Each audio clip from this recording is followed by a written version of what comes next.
Muito bom dia para todos. Quero começar a agradecer a presença dos senhores jornalistas, representantes dos órgãos de comunicação social, mas permitam-me também que assinale aqui convite bem-sucedido que fizemos às associações de estudantes de instituições do ensino superior que aqui se fizeram representar. Quero-vos dar as boas-vindas, é um prazer ter-vos cá, principalmente porque aquilo que vamos falar se destina principalmente aos estudantes e se destina fundamentalmente não só ao desenvolvimento do país, o papel que o ensino superior possa ter, mas acima de tudo à formação das novas gerações. É esse sentido de futuro que nós queríamos dar e queríamos assinalar precisamente o facto de que são esses intérpretes do que será o futuro deste país que nós nos dedicamos e, acima de tudo, é a eles que dirigimos as políticas, as ideias e, eventualmente, as medidas. Não queria deixar de fazer também aqui um pequeno comentário relativamente ao contexto em que o PSD e o Conselho Estratégico Nacional apresentam, pela voz da professora Graça Carvalho, apresentam, digamos que, este documento. Eu diria quase que esta semana é a Semana do Ensino Superior. Começou com uma convenção e começou também com, digamos, um tema que se tornou rapidamente um tema de grande polémica e que tem a ver, precisamente, com o problema das propinas. Eu queria manifestar, embora o documento também nessas coisas é muito explícito, mas queria manifestar duas ou três ideias que eu julgo que são importantes.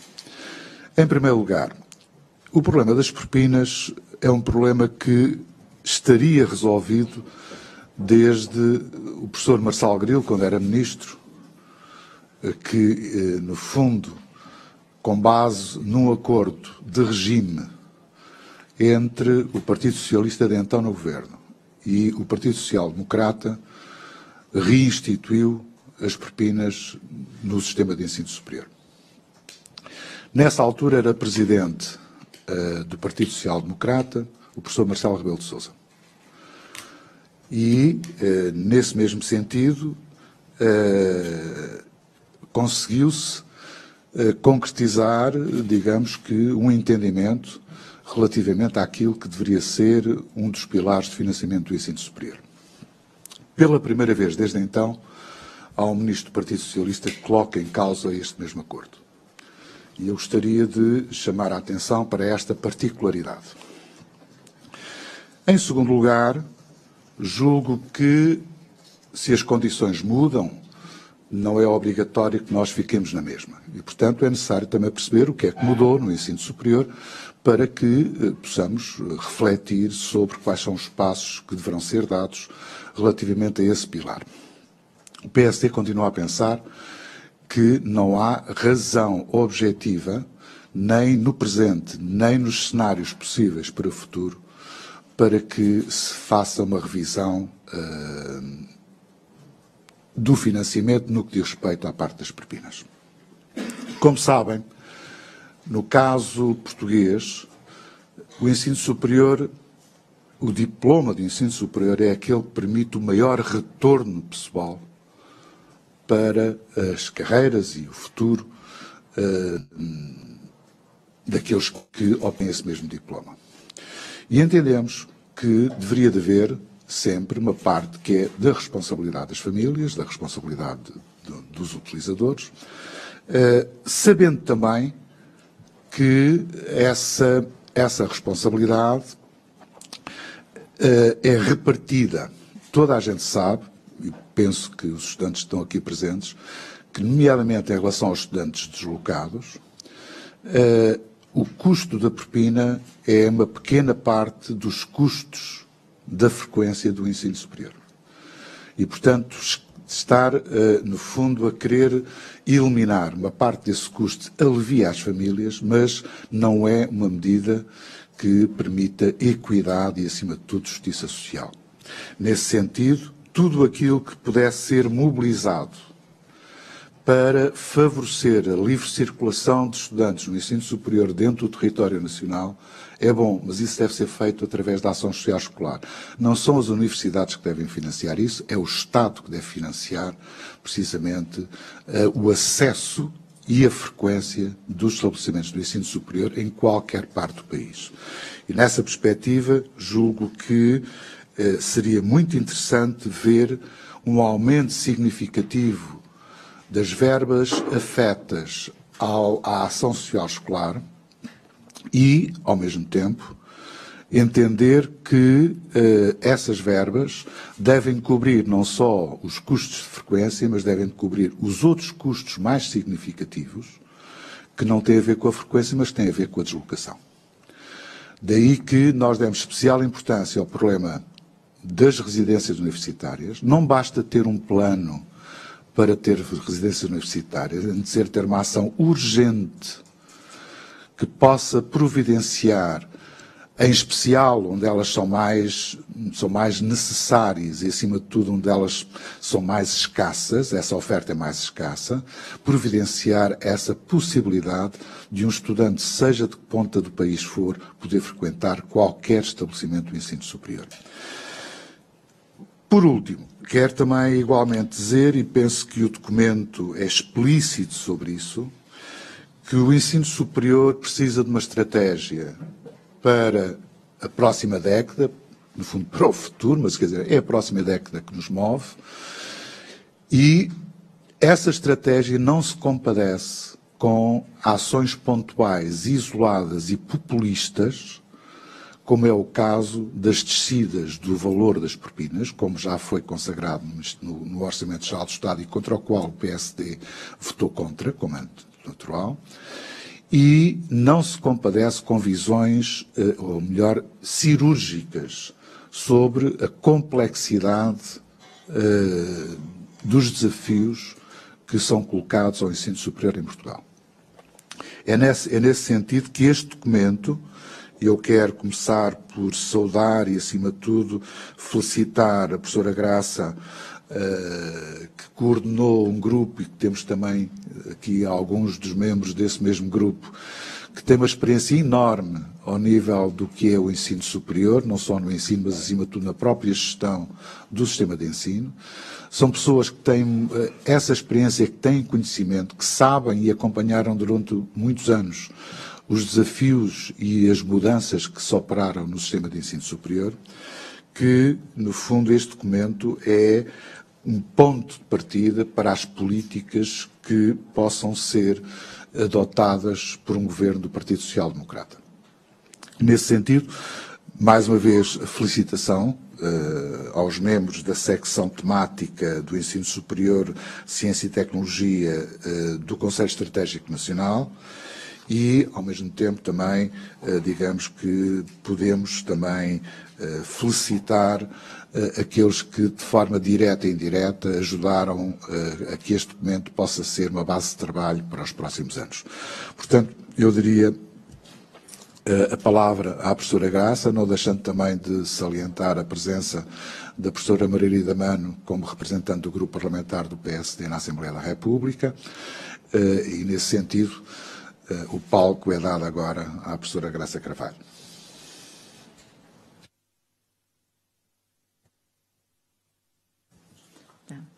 Muito bom dia, obrigado, professor David Justino, professora Margarida Mano, senhores jornalistas, caros alunos, muito bem-vindos à sede do PSD, senhoras e senhores.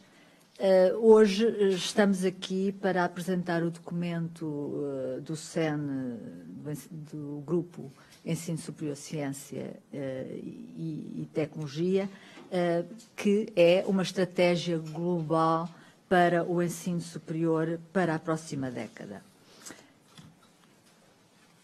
Este documento, como não poderia deixar de ser parte da moção estratégica global do PSD para o país do Dr. Rui Rio, em que é de uma forma muito clara dita que o ensino superior deve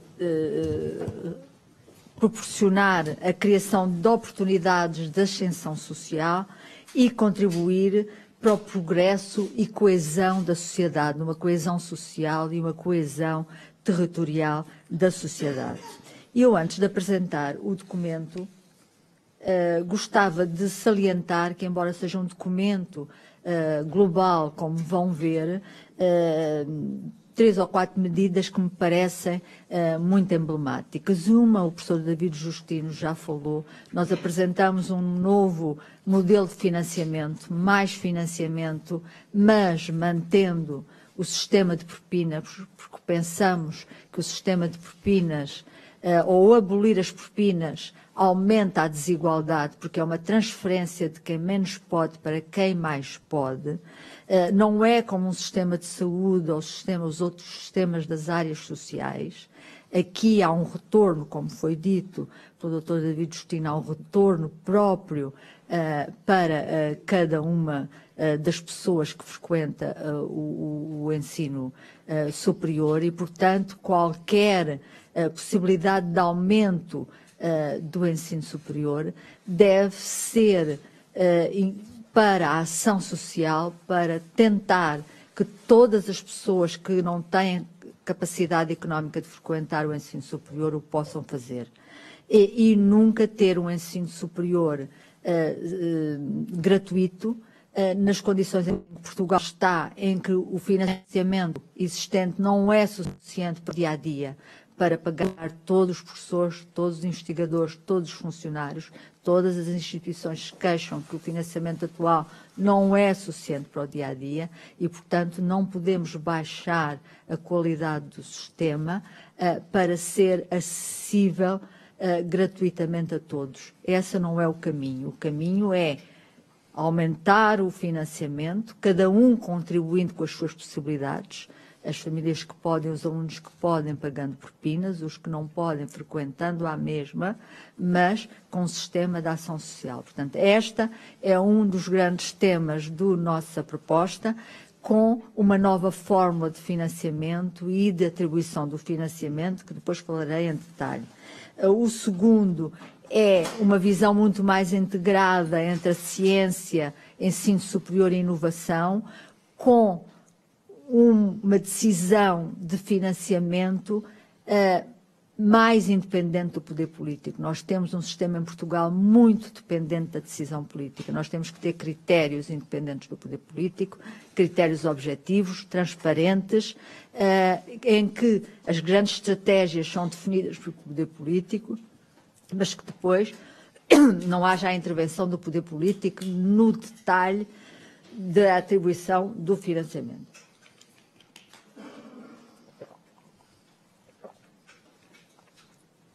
Um terceiro conjunto de medidas, peço desculpa, está relacionado com a coesão social e a coesão territorial, que é a matriz de um partido social-democrata como o nosso, e, portanto, há uma série de medidas para que o ensino superior em Portugal não seja, eu vou dizer uma palavra que pode chocar, mas que é verdade, não seja tão elitista como é hoje. O ensino em Portugal, neste momento, é elitista, tende a reproduzir os padrões socioeconómicos das famílias e nós temos que promover, ter um ensino superior que promova a ascensão social. Para isso, temos uma série de medidas, como incentivar as instituições de ensino superior a trabalhar com o ensino secundário, para ir buscar alunos nos grupos socioeconómicos subrepresentados. Outra é a coesão territorial.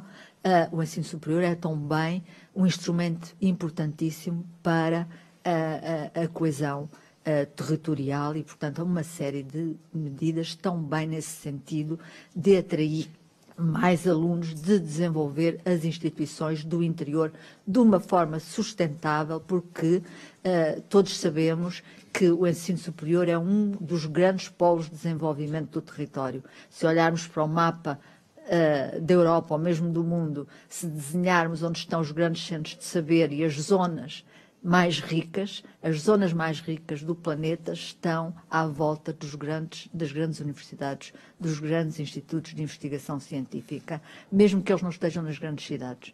E, portanto, É esse o nosso objetivo, ter um ensino superior tão bem como um polo de desenvolvimento e de uma coesão social do país. Portanto, eu ressaltei estas medidas, iria agora, de uma forma mais sistemática, descrever a estratégia, e a estratégia foi desenhada partindo dos desígnios políticos, portanto, partindo da Comissão Estratégica, desenvolvemos de uma forma mais fina os desígnios políticos. Dos desígnios políticos desenvolvemos 7 propostas políticas para o ensino superior e 4 condições facilitadoras, no fundo, instrumentos que as instituições têm que ter para conseguir pôr em prática estas medidas políticas.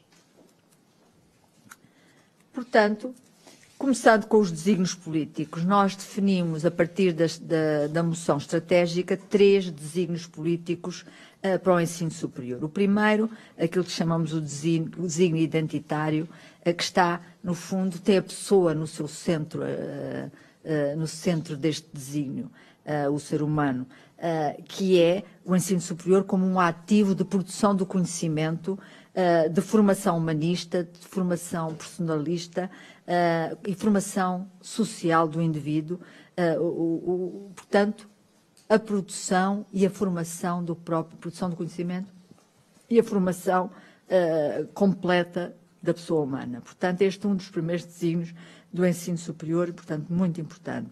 O segundo, relacionado com o país e com a sociedade, que é o ensino superior como motor do desenvolvimento económico e do bem-estar da sociedade. O terceiro desígnio, o ensino superior como um motor da coesão social, da coesão territorial e da relação com o mundo exterior, portanto, da internacionalização. São estes 3 desígnios a partir dos quais temos que ter propostas que levem a obter resultados no sentido destes desígnios. Em relação ao primeiro desígnio, da pessoa, a primeira proposta é uma das que já falei, emblemática, de ter um ensino superior, a ciência e a inovação muito mais integrada. Neste momento há um financiamento para o ensino superior, depois um financiamento completamente diferente e um modelo completamente diferente para a ciência. Temos que olhar de uma forma mais integrada para o conhecimento, para o ensino superior, para a ciência e inovação. E ter uma avaliação e um sistema, como eu já disse, independente do poder político, transparente, com critérios aceites, conhecidos, portanto, agências de financiamento que são independentes no seu dia-a-dia do poder político. O segundo é a promoção da qualidade e adaptação aos novos desafios. Existem, como todos sabem, uma grande mudança, existe uma grande mudança na nossa sociedade, muito fruto do desenvolvimento tecnológico acelerado e da globalização e, portanto, ao mesmo tempo que temos que preparar os nossos alunos para o dia de hoje, temos que pensar que daqui a 2, 3, 4 anos, não precisa ser daqui a 10, a realidade pode ser diferente. Portanto, este é um grande desafio para o ensino superior, preparar para hoje, mas também preparar para as mudanças que estão a acontecer. As instituições de ensino superior têm que reformular os seus conteúdos, têm que reformular a forma de comunicar os seus conteúdos, a forma de estar e fazer profundas alterações nos conteúdos, nos cursos e na forma de ensinar e na forma de se relacionar com os alunos e toda a ideia de campus necessita de ser repensada. Esta é uma medida que compete essencialmente ao ensino, às instituições de ensino superior. São elas que têm que fazer isso, que têm que fazer esta reflexão, mas o Estado pode ser um incentivo, pode incentivar a que estas medidas aconteçam, nomeadamente através do financiamento, por exemplo, através de um programa que nós podemos chamar Preparar para o Mundo em Mudança, em que, como vão ver, nós temos um financiamento por objetivos, e um dos objetivos poderá ser financiamento adicional para as instituições que estão, no fundo, a fazer esta preparação para o mundo em mudança. Portanto, esta seria a segunda, neste primeiro desígnio da pessoa. No desígnio 2, em que estamos a falar da sociedade, temos como primeira proposta a diversificação da oferta do ensino superior. Portanto, nós temos um ensino superior em termos de instituições bastante já diversificado em Portugal. Temos o ensino universitário, o ensino politécnico, o ensino público, o ensino privado. Na opinião do PSD, esta diversificação é para manter e aprofundar e clarificar. É uma riqueza esta diversidade, mas além disso temos que ter cada vez mais uma diversificação dos percursos, alargar a base de recrutamento do ensino superior, temos que aumentar o número de alunos que passam pelo ensino superior, mas, ao mesmo tempo, diversificar os vários percursos, mas mantendo sempre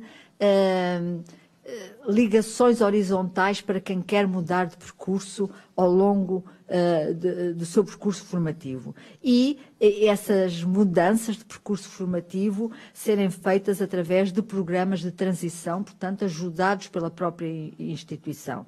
No alargar a base, nós temos a noção que o alargar a base será muito através das vias profissionais. Os alunos que vêm do profissional, só uma pequeníssima percentagem vai para o ensino superior, portanto há que aumentar a atratividade do ensino superior para os alunos que vêm do profissional e nesses percursos flexíveis eles podem entrar num determinado percurso e depois podem mudar e haver projetos e programas de transição e auxílio das próprias instituições para que os alunos possam fazer essa mudança de percurso, se assim o desejarem.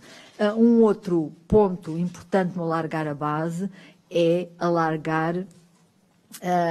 ter um número muito superior de trabalhadores estudantes, e precisamos não só de ter trabalhadores estudantes, mas também ter o estatuto do estudante trabalhador, não é? Porque para estudar também tem que haver uma compatibilidade com a parte do emprego. E temos percentagens muito menores que qualquer outro país da OCDE ou da União Europeia do estudo ao longo da vida que conduz a grau. E é algo que pensamos que é importante para qualificar não só aqueles que entram pela primeira vez no ensino superior, mas aqueles que já estão na vida ativa e que se querem continuar a qualificar. E, portanto, é esta também uma das nossas bandeiras nesta diversidade do ensino superior. A segunda é a valorização do conhecimento. Aqui há muito a fazer em Portugal. Nós temos, felizmente, instituições de grande valor que produzem conhecimento, mas muitas vezes esse conhecimento fica retido nas instituições de ensino superior, tem dificuldade em ser transferido para a sociedade e para a economia. Portanto, aqui há muito a fazer. Nós temos 3 conjuntos de medidas. Um é para a economia, portanto, incentivando a maior cooperação entre as instituições de ensino superior e as empresas, não só com protocolos, mas no trabalhar do dia-a-dia, tanto no ensino como na ciência, estágios em comuns, tutores que são simultaneamente da instituição de ensino superior e das empresas, 2 tutores de orientadores de estágio, portanto uma série de trabalho em conjunto com as empresas que é muito importante. Portanto, valorizar depois todo o sistema de patentes, a criação de empresas, dos alunos que saem dos ensinos e dos investigadores que saem das instituições de ensino superior. Tudo isto é importante para que o nosso investimento, do investimento de todos nós em ensino superior, tenha retorno também para Portugal, porque quando no mundo de hoje é muito móvel, as pessoas que não têm as melhores condições aqui vão à procura das condições onde ela existe. Temos muitos licenciados e formados em Portugal a trabalhar fora, que estão a contribuir para essa riqueza e para o bem-estar da sociedade noutros locais do mundo que não em Portugal. Portanto, há aqui um grande investimento e depois o retorno existe, mas noutros pontos do globo. E, portanto, temos que criar as condições para que haja retorno desse ensino superior também em Portugal, não só para a economia, mas para o bem-estar da sociedade, com todas as áreas da saúde, em que há um grande investimento em Portugal, com cursos de altíssima qualidade, como é o curso de enfermagem e o curso de tecnologias da saúde, que é considerado um dos melhores do mundo em Portugal, e que muitos destas pessoas em que nós investimos vão trabalhar para fora de Portugal. Portanto, este retorno para a sociedade é muito importante. Depois, o retorno para as políticas públicas. Ainda há um grande divórcio entre os agentes de ensino superior e da ciência e as políticas públicas. Podem contribuir para ajudar os decisores políticos. Nos tempos que correm, em que a evidência científica, a verdade, é tão importante na decisão política, temos que envolver cada vez mais os cientistas, os docentes do ensino superior, com os decisores políticos, para que as nossas leis, as nossas decisões políticas sejam baseadas no melhor conhecimento disponível e não em crenças, em ideias, em ideias populistas. É baseando na ciência, no saber, que se combate tão bem o populismo. A cooperação com a comunidade com a comunidade local. É muito importante que a instituição esteja aberta à sociedade, que esteja aberta à cidade, a ideia da Universidade de Cidade ou do Instituto Politécnico de Cidade, em que a população possa sentir a universidade, entre na universidade, mesmo que não seja para um grau, em que haja uma maior cooperação com as câmaras, com as IPSS, com as pessoas em geral. Isto há experiências muito interessantes por toda a Europa e eu acho que devemos incentivar isso em Portugal. 3, cumprir os desígnios sociais. Nos desígnios sociais, nós queremos garantir o acesso a todos que o desejam, discriminando positivamente os estudantes que vêm de grupos subrepresentados, como já falei de início, parcerias entre as instituições de ensino superior e as escolas secundárias para conseguir uma maior diversificação no ensino superior, da origem socioeconómica. Temos também que promover o bem-estar dos alunos através de um aumento do valor das bolsas, que a bolsa seja cada vez mais não só a propina, mas que possa cobrir alojamento e outras despesas, mais alojamento, pensamos que devemos duplicar o número de residências, só 12% dos nossos alunos deslocados é que estão em residências, temos que ir para cerca de 25. Construir uma cama custa cerca de 25 mil euros numa residência. Nós precisamos para dobrar cerca de 10 mil mais e, portanto, há um investimento grande a fazer aqui. Depois, o combate ao abandono precoce, portanto, e ao subrendimento escolar, através dos alunos tutores e no maior acompanhamento dos alunos do ensino superior. A proposta política 6 é a coesão territorial, portanto, com redes para uma maior cobertura geográfica e sensível à especialização regional, em que as instituições não estejam no espírito de competição, mas de colaboração, que se juntem a nível regional ou a nível regional com uma instituição a nível nacional, e termos programas para atrair alunos para o interior, programas sustentáveis, como um tipo Erasmus mais interior, redesenhar o mais superior, portanto, com um financiamento para os alunos que escolhem, um financiamento adicional para os alunos que escolhem estudar para instituições de baixa densidade. 7, a internacionalização, portanto, investir em duas vertentes. Investir numa maior cooperação das nossas instituições com cooperações internacionais, e elegemos a Europa, um espaço onde estamos, mas também a CPLP, a América Latina, a África e os outros países que são países emergentes e desenvolvidos que dão cartas na área do ensino superior, como os Estados Unidos, a China, há mais, mas estes dois são importantes. O segundo, além da cooperação, é a atração de alunos estrangeiros para estudarem em Portugal. Nós temos capacidade instalada para os portugueses e para receber alunos estrangeiros e temos que criar o ambiente facilitador e regulamentar para atrair os alunos internacionais. Ainda temos complicações de burocracia, ainda temos limitações à percentagem. É a ideia do PSD que deveríamos abolir essa percentagem que limita o número de estudantes internacionais das instituições para ter um maior número das instituições de ensino superior. Portanto, estas são as 7 medidas. Para estas medidas precisamos de condições facilitadoras de gestão e de financiamento. A primeira é um estatuto. Nós temos um estatuto completamente obsoleto. Temos um estatuto que data de 79. Nós precisamos de um estatuto único para o ensino superior e ciência, no objetivo de ver o conhecimento como um bolo. Uma carreira única para as várias instituições politécnicas e universitárias, que pode ter diferentes perfis, e esta seria uma maneira, de uma forma sustentável, em conjunto com o financiamento, com mais financiamento, de diminuir a precariedade, promover o emprego científico e, uma coisa muito importante, promover a renovação das nossas instituições de ensino superior, que deixaram de contratar aqui há uns anos e, portanto, não tem havido renovação nos docentes do ensino superior.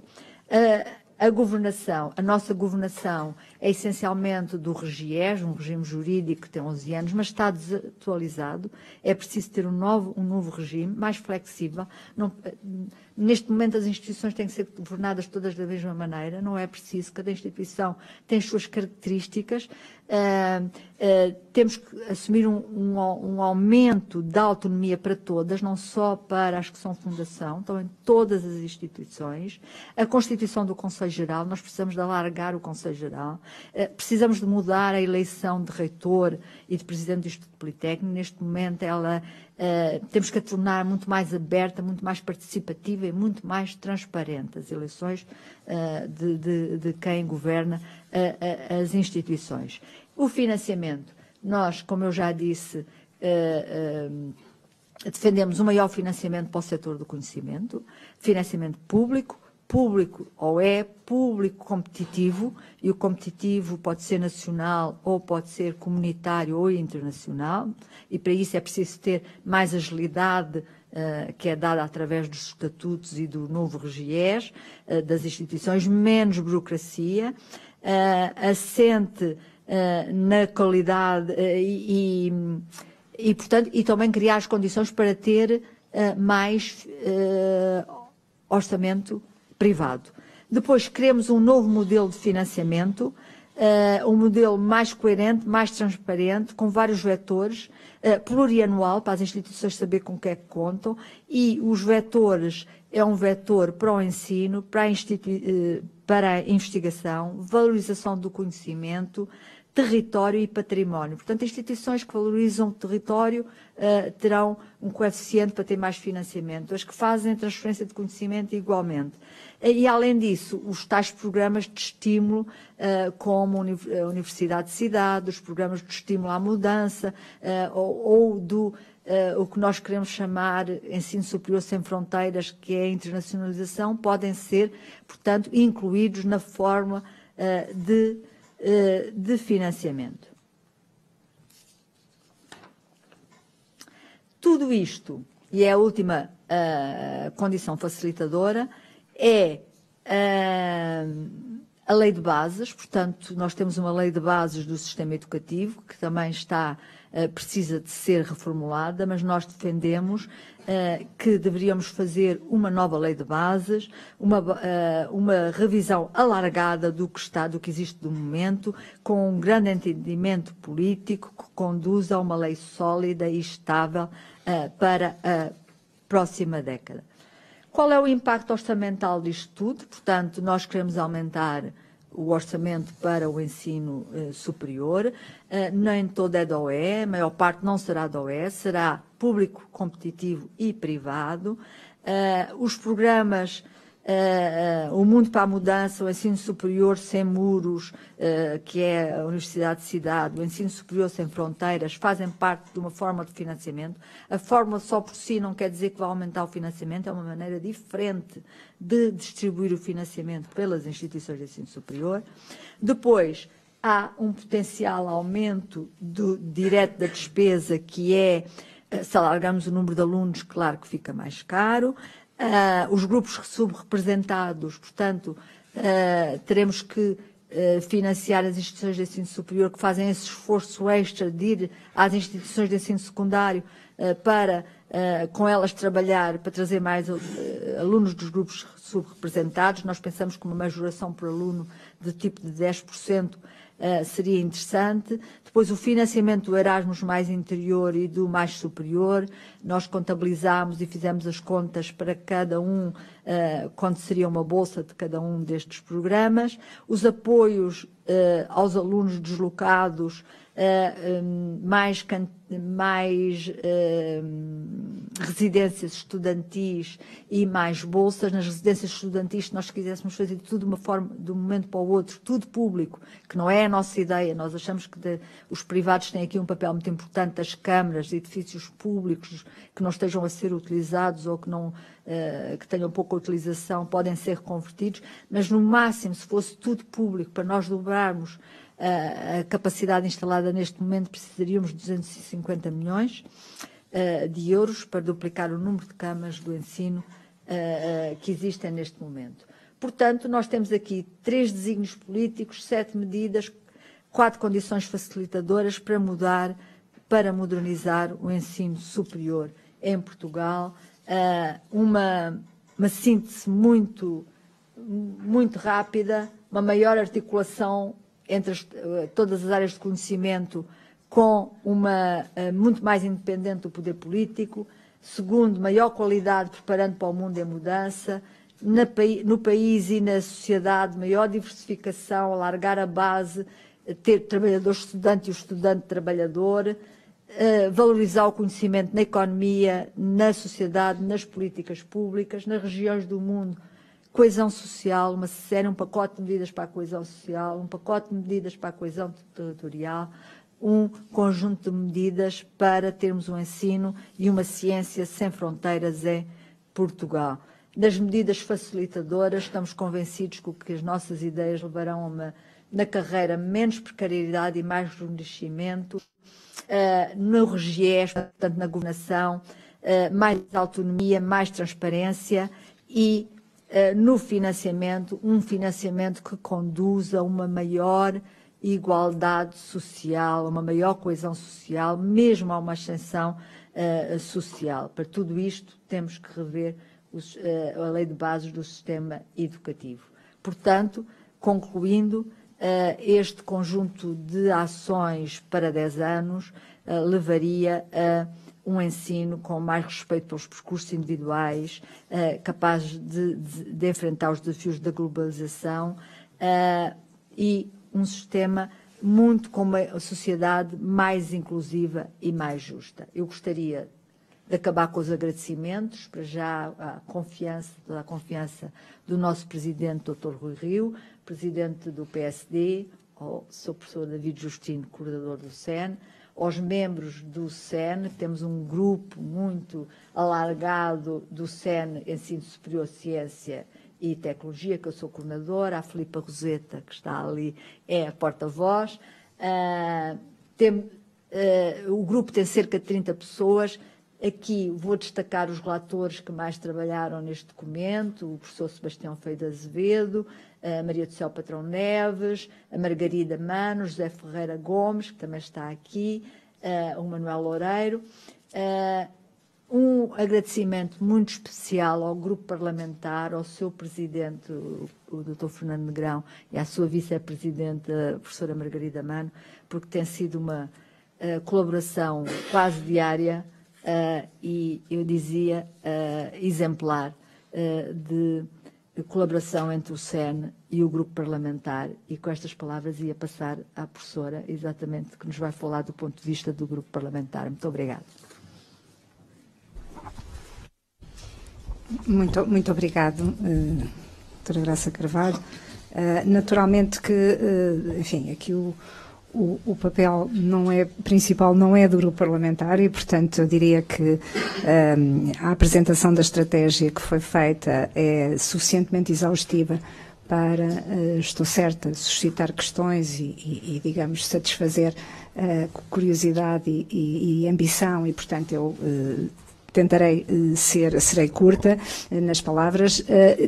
Cabe aqui, basicamente, penso eu, dizer três coisas, na qualidade enfim, também de vice-presidente da direção do grupo parlamentar com ensino superior, com responsabilidade no ensino superior e ciência. A primeira é que existe uma colaboração, e agradeço as palavras porque, de facto, da parte da doutora Graça Carvalho e do doutor David Justino e do presidente do partido, uma colaboração, se é exemplar, tem muito a ver com os interlocutores que temos e, portanto, eu diria que é uma colaboração natural, uma colaboração que, naturalmente, neste trabalho foi muito forte e que existiu e existirá, naturalmente, com um impacto do ponto de vista do grupo parlamentar relevante, quer no acompanhamento das situações, quer na projeção do futuro, que eu acho que é o mais importante e é para isso que estamos aqui hoje. Por outro lado, também, segundo ponto, referir que, no fundo, tal como foi apresentado, os três desígnios, o desígnio de centrar na pessoa, o desígnio de, no fundo, olhar para um país e para uma sociedade que se pretende e que se considera que deve crescer e crescer em bem-estar da sociedade. E, fundamentalmente, a questão do mundo, ou seja, de estarmos hoje num mundo global, num mundo em mudança e onde, portanto, pensar o país sem pensar no mundo, ou pensar na pessoa sem pensar no país e sem pensar no mundo, é algo que não é social-democrata.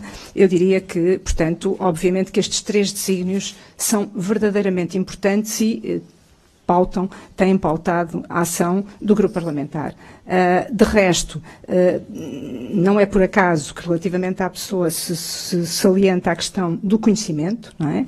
É importante do conhecimento, de uma formação que tem que ser diversificada e, sobretudo, uma resposta a mudanças que nós hoje temos dificuldade em percepcionar quais vão ser necessárias e, portanto, de facto, hoje, que conhecimento é necessário hoje e que conhecimento é necessário para um país que se pretende desenvolvido, com bem-estar e com um papel no mundo. A questão do país e da sociedade, onde, de facto, naturalmente, a coesão é fundamental, a coesão territorial e a coesão, e eu estou, enfim, não quero repetir, estou só a fazer a ponte para as 3 ou 4 ideias que podemos evoluir. E aqui, naturalmente, a questão da coesão territorial e social é tão importante que não podemos pensar num Portugal que seja, por exemplo, Lisboa, ou num Portugal, no mundo, que seja um Portugal desigual. E por isso, por exemplo, de resto, relativamente à valorização do conhecimento, nós, o grupo parlamentar, já apresentou um pacote que não colheu, digamos, a aprovação do Parlamento em outubro de 2017, um pacote completo sobre a valorização do conhecimento, onde tocávamos na carreira docente, na IFCT, tocávamos na questão das patentes e da propriedade industrial, enfim, que não colheu e, portanto, naturalmente que o Governo que está a governar e a maioria que o apoia não parecem pretender objetivamente apoiar uma verdadeira valorização do conhecimento. No caso, concretamente, do segundo desígnio, do país e da sociedade e da questão da coesão, muito temos feito, mas vamos, até ao final, nesta fase final, digamos, dar em completa consonância com a direção do partido, vamos fazer propostas concretamente, propostas, eventualmente, um pacote, no fundo, de apoio ao ensino superior em territórios de baixa densidade, que oportunamente será, enfim, apresentado, não é hoje o momento. Relativamente ao terceiro desígnio, a questão do mundo e, no fundo, desta importância da internacionalização e também da flexibilidade e do papel, da forma como temos que ver hoje e como temos que perspectivar no futuro a pessoa, iremos também aqui, seguramente há várias iniciativas pensadas, mas claramente no âmbito que a doutora Graça referiu, da Graça Carvalho, da estudante trabalhador e trabalhador estudante, é uma área onde iremos fazer propostas concretas e outras que não queria aqui estar também, digamos, a antecipar aquilo que depois será, penso eu e espero eu, e estou certa que compreendida por todos quando apresentado à luz do momento de hoje, que é um momento de perspectivar o futuro a 10 anos e que é claramente um momento importante para o partido, mas e para o grupo parlamentar. Muito obrigada. Muito bem, estamos disponíveis agora. A professora Graça está disponível para responder. Começaríamos pelas perguntas a serem formuladas por senhores jornalistas e depois desta primeira vaga de perguntas dos senhores jornalistas, eventualmente os estudantes aqui presentes também, se entenderem, pedir algum esclarecimento, também estaremos disponíveis. Olá, bom dia. Sara Madeira. Tinha 3 perguntas. Uma respondeu parcialmente, mas só para ficar claro. Em termos de propostas parlamentares até às eleições, será nestas 2 áreas que disse, territórios de baixa densidade e trabalhadores estudantes, penso eu. A segunda pergunta era sobre o impacto orçamental. Penso que só quantificou das residências universitárias, não sei se há um valor global para esta estratégia para a década. E a terceira era para o professor David Justino. No início falou da questão das propinas e fez questão de lembrar que a posição de Marcelo Rebelo de Sousa teria sido uma, quando era líder do PSD, e agora é outra. Foi isso que posso perceber? Posso esclarecer também. Como é que quer? Querem começar? O impacto orçamental, nós temos tudo contabilizado, como vos disse, como vos mostrei para as residências, também temos para as bolsas, temos para o Erasmus. Evitámos dar um valor global. Porquê? Porque, por exemplo, o aumento do orçamento para ensino superior, ciência e inovação vai depender do que consigamos do ponto de vista privado ou do ponto de vista competitivo. Nós achamos, e é uma indicação internacional, que a área do conhecimento devia ter em 2030 deveria ter público e privado 5% do PIB. E, portanto, como é que lá vamos chegar? Vamos fazer tudo para trazer muito competitivo público, muito privado, e vamos ter que completar com o orçamento de Estado. Mas fica difícil dizer à partida quanto é que é. Portanto, tudo o que pode ser contabilizado está contabilizado. Não vamos dar um valor global exatamente porque há estas indefinições. O valor não valia muito dar um valor porque não sabemos quanto é que vamos conseguir do privado, quanto é que vamos conseguir do competitivo. Pois, eu dei 2 exemplos que me parecem significativos, mas naturalmente que existem outras iniciativas. Aliás, eu não referi, por exemplo, a questão do alojamento e da ação social, que tem sido uma questão muito importante do ponto de vista da iniciativa parlamentar, do grupo parlamentar, que estão iniciativas neste momento em apreciação e que, portanto, não têm merecido a atenção, não têm sido aprovadas. Esperamos muito sinceramente que, enfim, que haja alguma alteração até ao final da legislatura. Mas se não houver, nós não deixaremos de continuar a fazer o nosso trabalho, que é insistir. E, portanto, por exemplo, na ação social e alojamento é uma área onde temos feito e continuamos. Mas há outras, portanto, eu referi aquelas 2 a título de exemplo, oportunamente serão apresentadas, nomeadamente outras. Eu agora não queria dar mais um exemplo para não se colar a outro exemplo, bastante internacional, mas, portanto, naturalmente foram as 2 que me pareceu que poderia fazer sentido aqui articular com os desígnios e referir. Vou responder à pergunta que tinham dito. Uma coisa é as declarações ou as posições defendidas pelo professor Marcelo Rebelo de Sousa quando era líder do PSD. Hoje em dia, o professor Marcelo Rebelo de Sousa é Presidente da República e, portanto, é perfeitamente natural que em duas posições institucionais diferentes possam ter, eventualmente, posições diferentes. Aquilo que eu costumo dizer é que o entendimento que foi possível chegar, precisamente vai fazer 20 anos, ou já fez 20 anos, em torno do problema das propinas, é um entendimento que não há razão nenhuma para se poder, digamos, esquecer. Aliás, eu devo dizer, e permitam-me que me chame a atenção, que numa entrevista ou em declarações reproduzidas pelo Jornal Público em 2016, o senhor Ministro do Ensino Superior dizia que a questão das propinas em Portugal está perfeitamente resolvida. Não há que mexer nelas. E o que o Governo não se via imiscuir e nem está instituído. Não é? O problema é saber o que é que mudou em 2016 para 2018. Ou, neste caso, para 2019, para ser mais preciso, porque é mais importante. Não é? Face ao contexto político em que 2019 assume. Da mesma forma, o outro ator que eu citei, que era então Ministro da Educação e Ensino Superior, que é o professor Marçal Grilo, penso que ainda ontem disse que, e eu subscrevo, que esta ideia de eliminação das propinas é um perfeito disparate.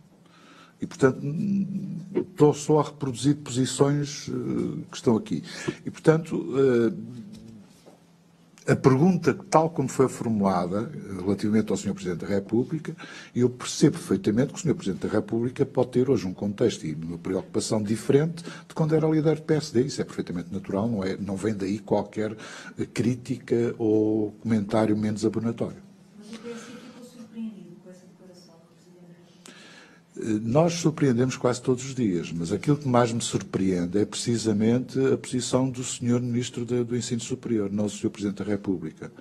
E surpreende-me também alguns responsáveis de estabelecimentos do ensino superior que, tendo defendido algumas posições muito claras relativamente ao problema das propinas, ainda o ano passado, hoje já têm uma posição diferente. Portanto, eu acho que este contexto pré-eleitoral parece que altera um pouco, digamos, o quadro das afirmações que são feitas.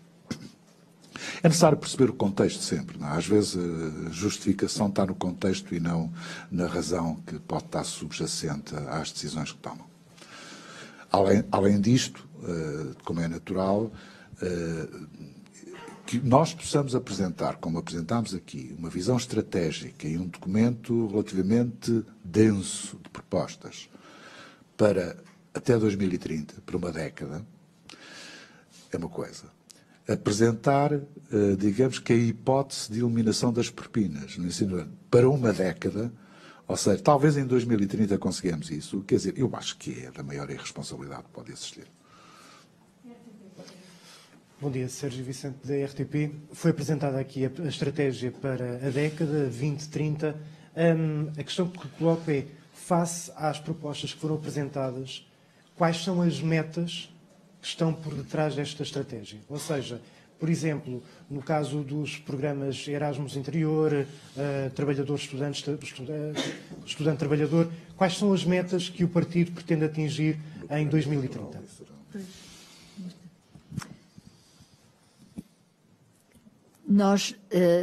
São conhecidas as metas médias da OCDE, da União Europeia e dos países com que geralmente nos queremos comparar em termos de economia, de bom desenvolvimento económico, como os países nórdicos, a Holanda. E, por exemplo, nos trabalhadores estudantes, nós estamos de cerca de 4%, esses vão para, nesses casos, vão para 20% e mais de 20%, não é? Portanto, queremos aproximar dessas metas. Em relação ao interior, o que é que nós queremos? Queremos que o interior, que as instituições do ensino superior do interior sejam polos de grande desenvolvimento daquelas regiões, que sejam capazes de... Elas já são capazes de produzir conhecimento, mas agora que esse conhecimento faça com que a região à volta seja uma região rica, dinâmica, com emprego, que atraia empresas, que atraia instituições sociais, porque está lá o conhecimento e que quem frequenta as instituições não se vai embora. Portanto, contabilizado, nós temos contabilizadas as metas, participação, também temos contabilizado o aumento dos números de alunos no ensino superior, nas várias fases das idades dos alunos, mas são muito balizadas pelos valores dados pela Comissão Europeia e os valores dos países com que nos queremos comparar. Muito boa tarde. Relativamente ao modelo de financiamento, disse que haveria novos critérios, nomeadamente no que diz respeito não apenas ao número de alunos, mas as instituições deveriam ser premiadas de alguma forma. Eu queria que explicitasse de que forma é que esse financiamento poderia ser alterado. E uma outra questão relativamente às residências, uma vez que quer a participação dos privados e também das IPSS para a duplicação do número de residências, de que forma é que isso poderia ser feito? Através de modelos como PPPs, por exemplo, que já existem nos hospitais?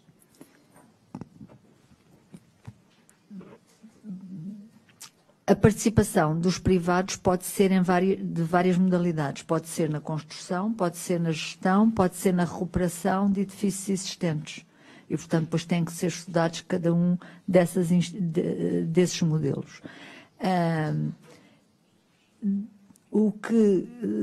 Portanto, terá que ser feito um estudo de quantos privados existem e o que é que se consegue com os privados, porque partindo do princípio que eles ficam menos onerosos para o Orçamento de Estado, portanto, vê-se o que for possível fazer com os privados, faz com os privados, o que não se fizer com os privados, tem que se construir público de raiz.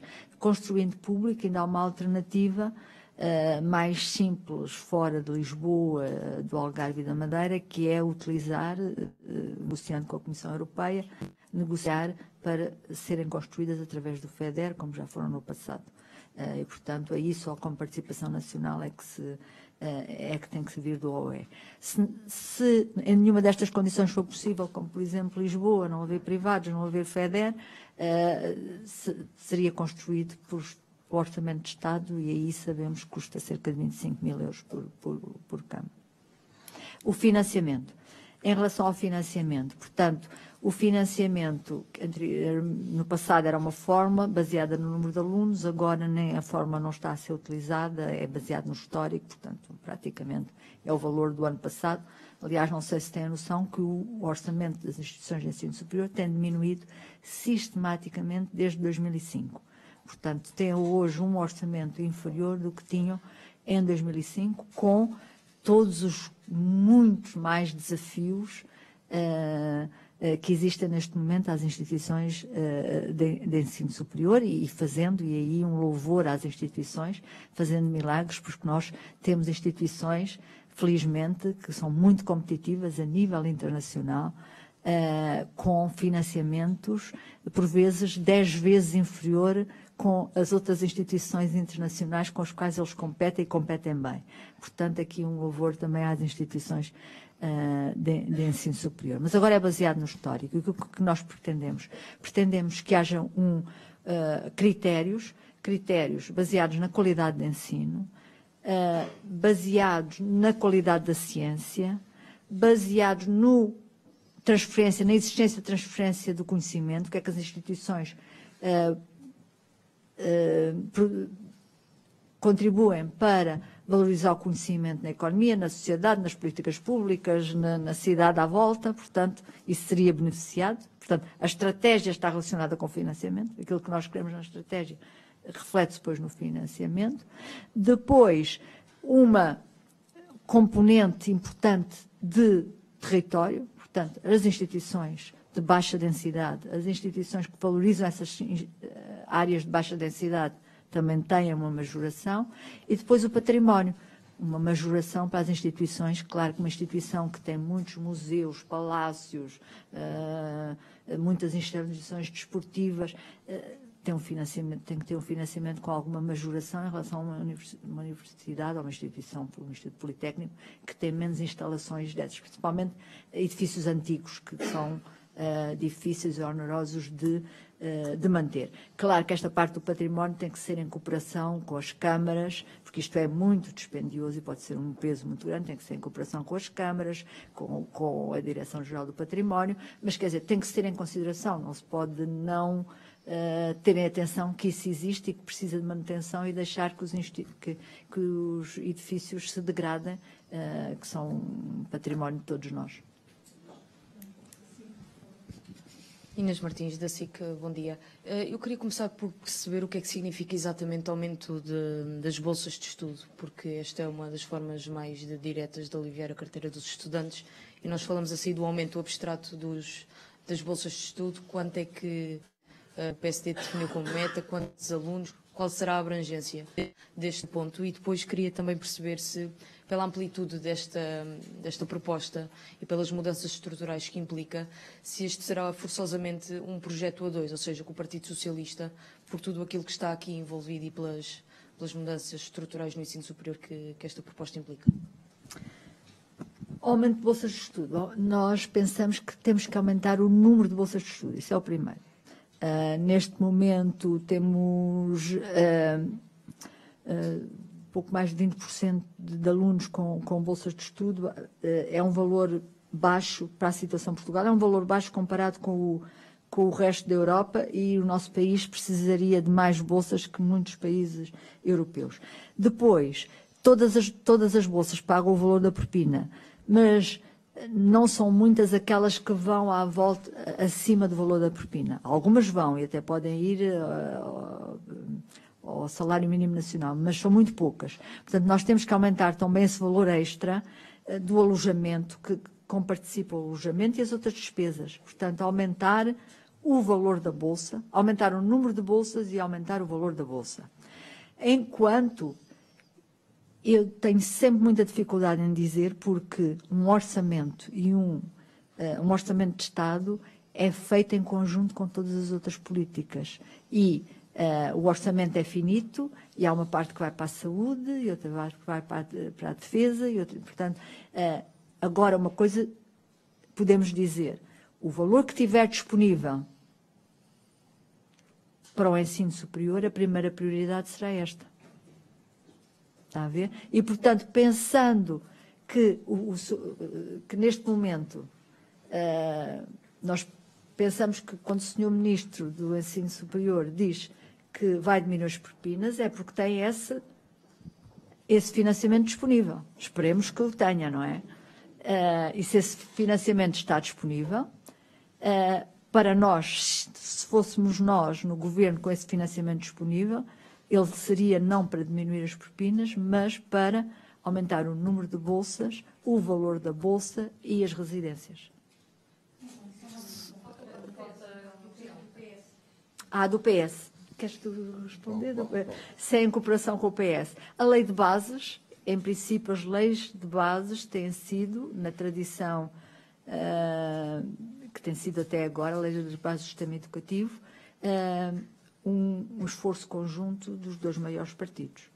Mas eu pediria ao Dr. Javier Destino para completar esta. Não, a posição do PSD relativamente à revisão da própria lei de bases é precisamente a procurar o maior consenso, mas dizer também que o PSD não está disponível para revisões cirúrgicas ou, digamos que, limitadas da lei de bases. Ou seja, neste momento, quer ao nível da educação de infância, quer ao nível do ensino básico e secundário, quer ao nível do ensino superior, quer ao nível da ciência, quer ao nível da formação, esta lei de bases já tem mais de 30 anos, precisa de ser repensada e, eventualmente, apontar para uma nova lei de bases, que não alterações cirúrgicas, pontuais, sobre essa lei de bases. Quer dizer, ela está suficientemente remendada para que a possamos entender na sua coerência e visão integrada, de forma isolada, com pequenas alterações. Só esclarecimento ainda relativamente ao modelo de financiamento. Eu queria perceber os critérios. Se não é baseado em número de alunos, como é que poderia quantificar a qualidade ou a atração? É também, mas não só. Mas como é que se podia quantificar, por exemplo, a qualidade? Significa a atração, a obtenção de melhores resultados, melhores notas, a integração no mercado profissional? O mercado profissional, Exato, a produção de conhecimento em termos indicadores, há indicadores internacionais aceitos. Por exemplo, todos aqueles critérios que eu fui enunciando, o ser capaz de alargar a base, de ir buscar alunos subrepresentados, punhamos lá, a capacidade de atrair alunos internacionais, a capacidade de cooperar com outras instituições a nível do país e a nível internacional. Portanto, tudo aquilo que nós dizemos que é uma estratégia para o país, depois na lei de financiamento ou na forma de financiamento, ela tem que constituir majoração em relação ao número de alunos, que pode ser a base do financiamento. Mas depois todos estes objetivos são remunerados para as instituições que conseguirem bons resultados. E a promoção de créditos bonificados para complementaridade das bolsas seria uma das estratégias do PSD? Eu prefiro a Bolsa de Ação Social do que o crédito. O crédito é habituar os jovens desde muito cedo a endividarem-se. Não é a minha política de vida e será isso que eu aconselho ao PSD a não fazer. Já temos dívida suficiente no nosso país, pública e privada, e, portanto, tenha muito tempo no futuro para praticar dívidas. Não gostaria de que o ensino superior fosse uma capacitação para a dívida.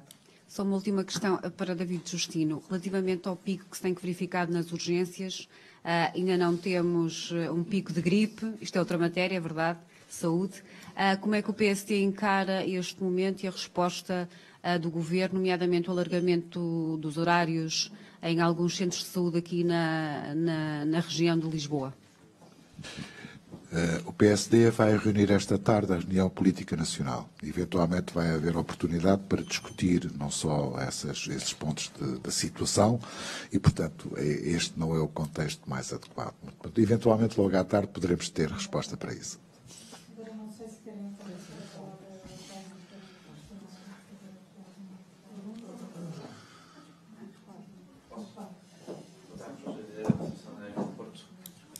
Boa tarde. João Pedro Videira, da Federação Académica do Porto. Eu queria só uma questão relativamente à revisão do RGES, no que diz respeito depois mesmo à composição do Conselho Geral e ao próprio modelo de eleição, por exemplo, que se falou do reitor e do presidente politécnico. Qual é que era a proposta, por exemplo, de composição a nível de percentagem? Se há um aumento de representatividade no que diz respeito, neste caso, aos órgãos estudantis, de que forma é que será feito esse alargamento da eleição do reitor e do presidente? Todos sabemos que o Conselho Geral, neste momento, é o órgão máximo das instituições e esta função de eleição do reitor ou do presidente é uma função, hoje, se calhar a mais importante e, portanto, esta era a questão que eu colocava, de que forma é que retiraríamos do Conselho Geral, alargando a toda a comunidade académica da instituição, num círculo não tão alargado, mais fechado, mas não em sede do Conselho Geral. Obrigado. Portanto, nós ainda não temos o detalhe da composição, mas a ideia é alargar a composição do Conselho Geral, muito também pela representação do estudantil e a representação dos funcionários, que também é muito baixa, e os funcionários representam um corpo com muita experiência e com muito conhecimento da instituição. Portanto, nessas duas áreas é de certeza alargar a composição. Depois, na eleição, tem que ser uma eleição mais participativa, envolvendo mais a escola, não indo para os modelos basistas do passado, mas tendo modelos de participação da escola de uma forma mais alargada, e temos modelos que estão funcionando bem, nomeadamente o modelo espanhol, mas isso ainda temos que ver o detalhe. Mas é exatamente na linha daquilo que indicou na sua pergunta, quase resposta.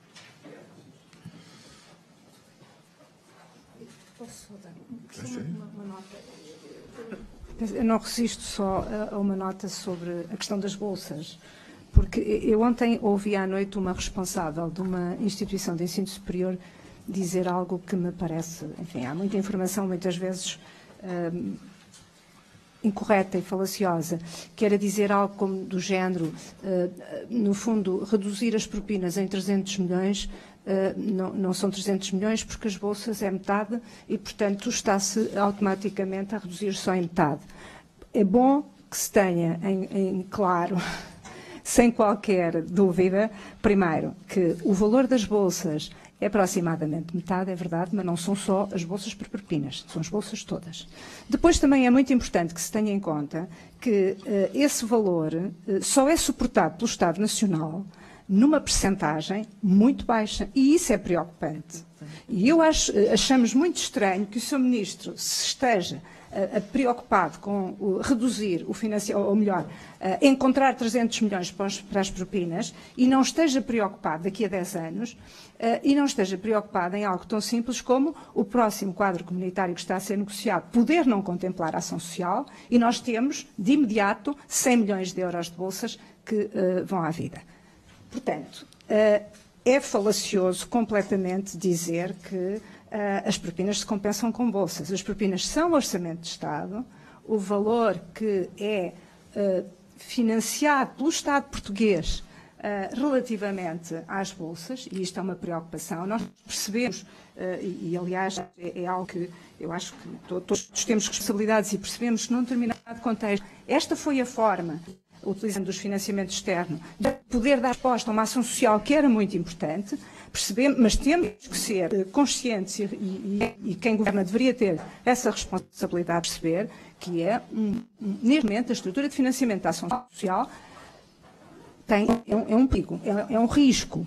Assumimos porque temos a possibilidade. E, portanto, é muito importante que se tenha em consideração que, por exemplo, aumentar 50 milhões de euros nas bolsas teria um impacto brutal, tal como disse a professora Graça Carvalho, teria um impacto brutal, quer largando o número de bolsas, eu diria poderia duplicar quase a base, uma vez que seriam 50 milhões com efeito multiplicador por via, no atual quadro, por via do financiamento externo e, portanto, nós poderíamos facilmente duplicar o número de bolsas se fosse esse um objetivo.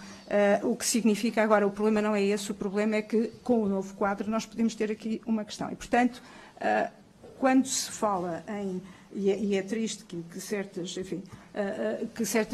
afirmações sejam proferidas com pessoas com responsabilidade de uma forma que é fácil perceber que, afinal, não custa nada eliminar daqui a 10 anos as propinas sem perceber que temos problemas hoje para resolver no imediato quem esteja a governar nos próximos anos.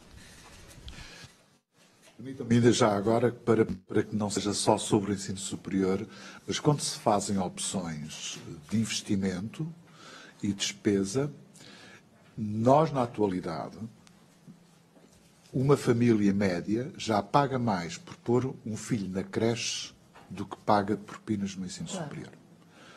E o problema é saber onde é que queremos apostar. Se queremos tornar o ensino superior gratuito, mantendo os custos elevadíssimos que uma família, para ter 1, 2 ou 3 crianças numa creche, paga.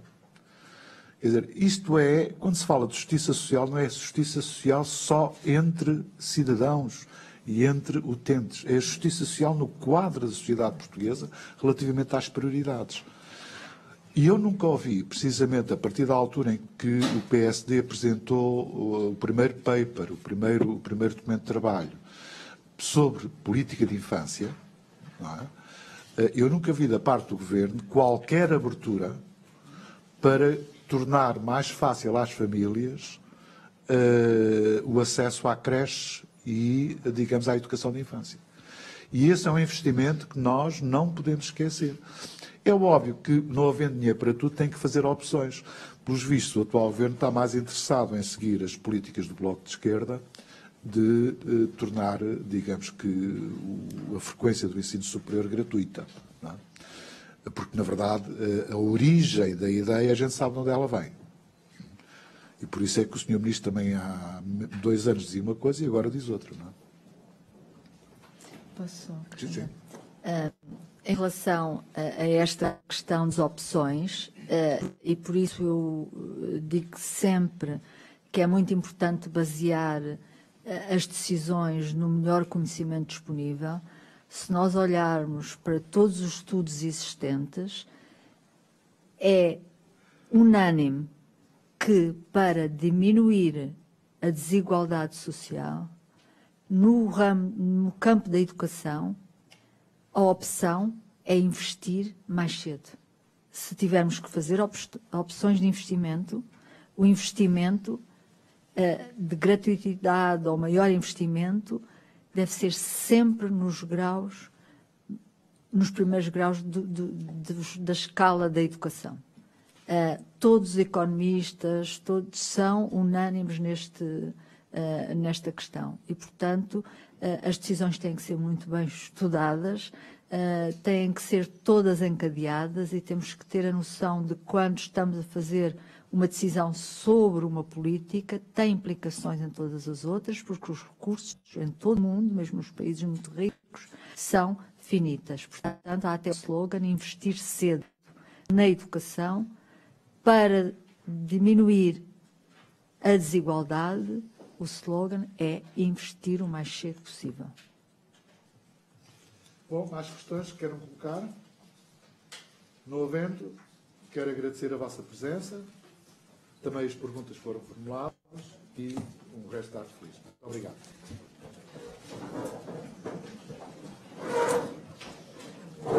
Muito bem. Sim, sim. Eu nem parece que foi ministra de dizer que se deve investir na infância, mas todos dizem. Isto é cada um a puxar a brasa assim a sardinha.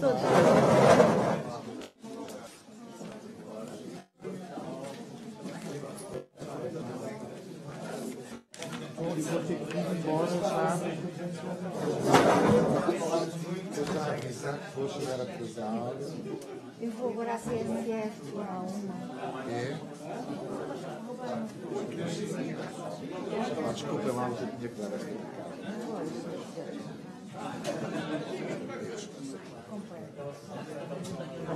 Bom, este